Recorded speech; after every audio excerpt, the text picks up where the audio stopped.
The year was 1994. The rise of anime and the personal computer had given birth to a new kind of story, but it was about to disappear just as soon as it arrived.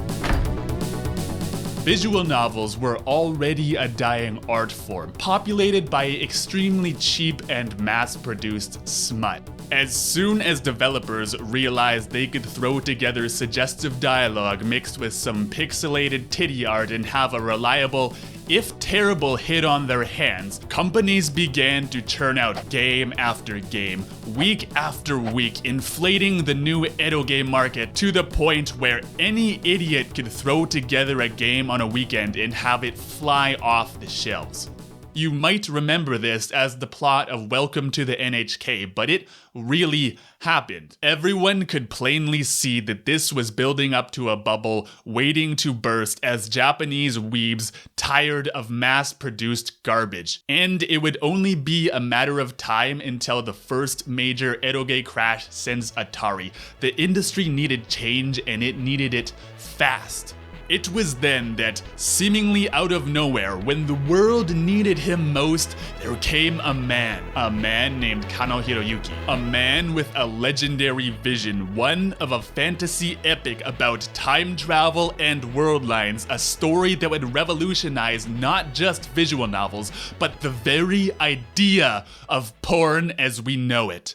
Teaming up with the young and fiercely talented composer Ryu Umemoto, and together with their shared vision of making games that were not just cheap smut, but high-budget, high-class, ecchi epics, they made 3 games that shattered the visual novel industry with their scale and focus on sex as not an end goal, but as a narrative tool. Desire, Xenon, and Eve Burst Error. Fantastic in their own right, but they merely paved the way for the magnum opus that Kano had been planning since high school. Because with their overnight success, the duo soon took the eye of Elf, the biggest adult game publisher in Japan, who saw their genius and realized only they could give them the time, budget, and creative freedom to make what would inevitably become the single most important story in Japanese gaming history. That game was Yuno, the girl who chants love at the edge of the world.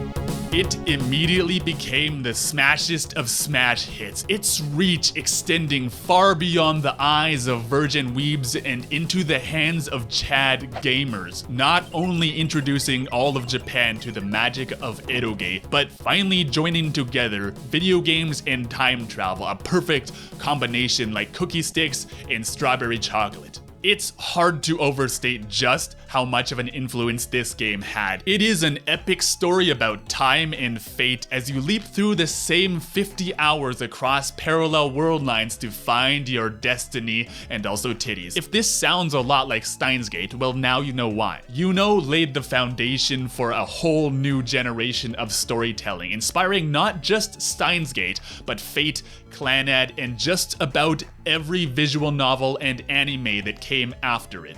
It somehow never really got big in the West, but in Japan, it's considered a masterpiece and one of, if not the most important narrative video game ever made. So take my hand and join me, friends, as I guide you through the game that not only saved visual novels, but changed anime forever. Right from the beginning, it lets you know that even though it's got its share of titties, this is a game about time, and the titties are only there to serve the characters and the story.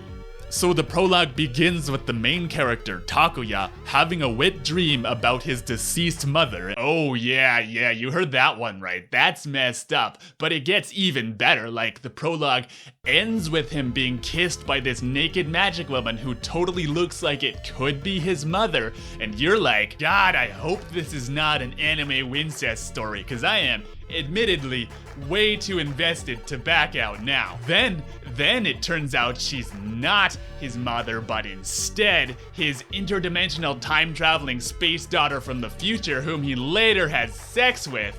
And you're like, fuck! Damn you, anime, you got me again. But But by then, you're way too wrapped up in the story to quit, so you take a big sigh and you reach for the tissues. What? So, time travel, right? Yeah, let's pretend we're still talking about that. So in Yuno, you play as Takuya, high school boy living in the small town of Sakaimachi, where there's been these weird lightning strikes around the new construction site. One day, you receive the time travel starter pack from your missing father along with some vague ramblings about parallel worlds and alternate timelines. Your job is to leap through different world lines to find your father and ultimately solve the mystery of Sakaimachi and time that he left behind. So, should you play this game? Yes, if you like games that are so deep and convoluted, they're not only up their own ass, but also your stepmom's ass when you bang. Do me a favor, step on the like button, okay? Okay? Actually, the story's main weakness is that the time travel stuff isn't really all that important. It's just a vehicle to be up a bunch of asses. See, Takuya basically never mentions or even recognizes that he's going through different timelines, except for one or two really vague moments where he's like, I had this intuition. So whereas Steins Gate takes this idea to its natural extreme and builds this really tense, emotional story, time travel in Yuno is basically just a setup for this insanely convoluted shit about interdimensional time cops and space elf Nazis, and as you get to the ending, it finishes with a climactic fit of masturbatory pretentiousness coming all over itself and this weird lizard pet thing that turns into some furry bird girl you later fuck, then eat. What was that? I'm kidding, obviously. You don't fuck it, cause that would be weird, I guess. Am I going to explain this part and spoil the plot of this insane masterpiece? I think you know me better than that. Step on the like button for bird girl waifu cannibalism. So, now that we've established what kind of game this is, let's talk about the characters. You play as Takuya, horny high school shonen with the irony turned up to about 11.5 out of 10. He literally can't stop looking at all the characters' tits.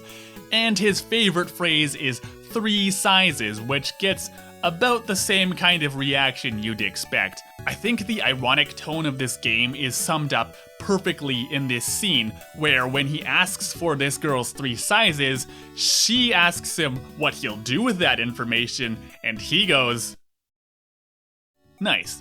By the way, if you play this game, I highly recommend you play the 2011 fan-translated version, because the translation is nearly flawless, and for a game where most of the dialogue hinges on irony, it's really important that the translation is good. Whereas the translation in the official remake is awful. Not to mention they censor out all of the H scenes, so do not play this version. Also, there's an anime adaptation, but it's supposedly mediocre, which is unsurprising given how extremely delicate the tone of this game is. Like, I can't imagine you could easily just take it to another medium without some seriously talented writers. Anyway, so you can really see where a lot of the inspiration for Okabe came from in the main character, Takuya, with his hyper-exaggerated personality covering up for a lot of his insecurities. He even makes up funny nicknames for the other characters like Tobacco Sensei and Nerd Girl. Takuya is strong and intelligent, but hinges on delinquency because his detached father went missing 2 months ago and 1 month ago was declared dead. His development in the story is mainly about him starting to come to terms with the loss of his father when he receives some time travel space crack rocks and realizes his father is not actually dead, and then about him starting to see his father as a person rather than just a parent. So he's like a more authentic, yet still ironic version of the traditional harem protagonist. He's smart, but suffering academically because of his father.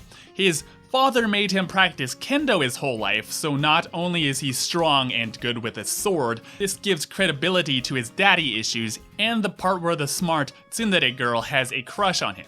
But he's also a rampant pervert. Like, there's this one scene where you're with Eriko Sensei in the cafe, and the table is see-through so you can totally see her panties, right? But then the waitress comes in and puts coffee in front of them, so you drink it, and so they bring another cup and put it in the same spot, so you drink that one too, and then they bring another cup, and then you try to drink that one, but the plate is glued to the table. Did I mention this story is played completely ironically?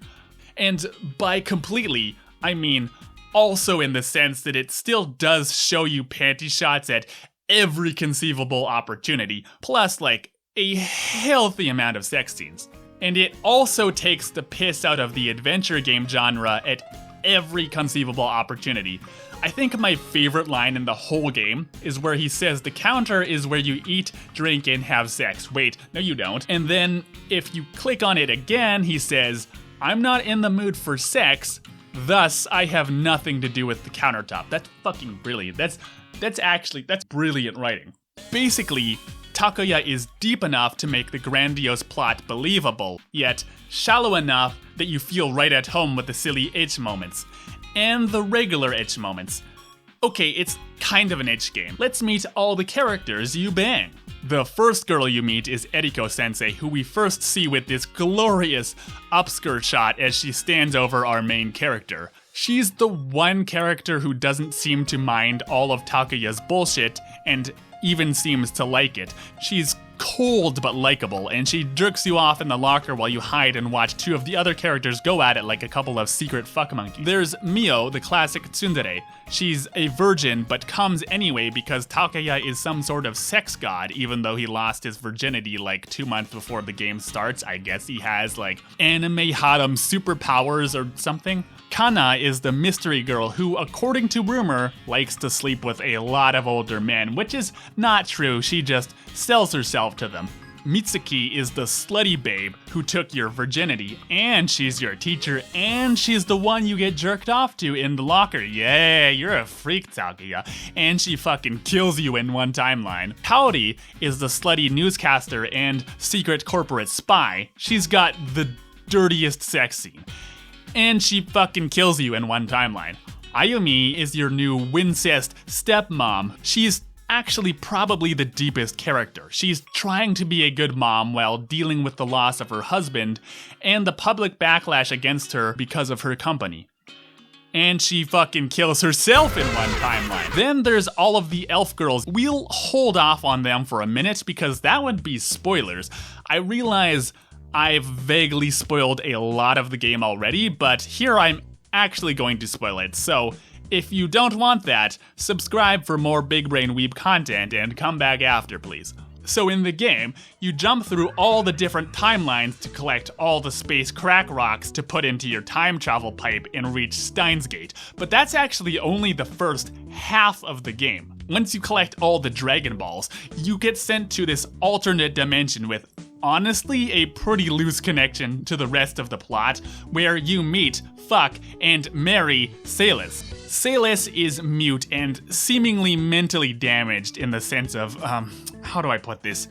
She acts like when Japanese girls purposely act stupid because some guys think it's cute, only she also can't talk. This probably says a lot about the writers and Japanese men in the 1990s as a whole. Also, her name is Salis, and she can't talk, get it? Say less. Oh my god, I want to fucking kill myself. Anyway, so she's the magic priestess that's needed to stop the world from ending, but oops, she gets murdered, so there's no more priestess except wait, you have a daughter who you only fuck maybe a couple times before the game ends. So it turns out, not only are you traveling in time, you're in the remains of this ancient civilization that split itself off from space-time and collides with your world every 500 years or so, but the priestess is needed to stop it. And okay, so this is the part that gets all convoluted and butt-uppy. So you go to the Nazi space temple where you get arrested and put into elf Nazi concentration camps, and you escape as the world starts ending on this highly fuckable bird girl before eating her, and then make your way to the capital to kill the God Emperor because she killed your fuck slave / wife.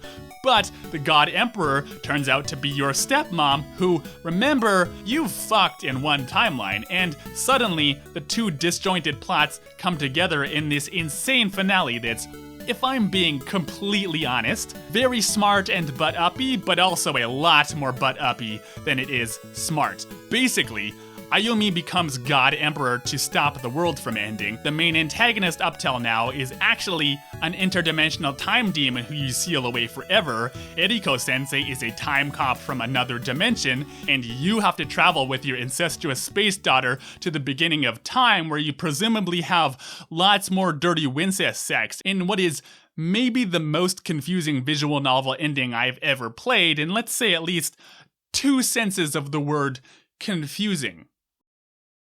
That's it. This is where it all started. Why didn't I see it before? It's a story about us. Naked, man, woman, a big garden, space wincest. They are Adam and Eve. What it's really trying to say is that the Bible is really a story about space wincest. And this is its greatest doujinshi. Sorry, I don't know what happened here. Like and subscribe for more big brain weeb content, I guess. I got a playlist on the left. Thanks for watching. I gotta go lie down, I guess. Oh, Jesus.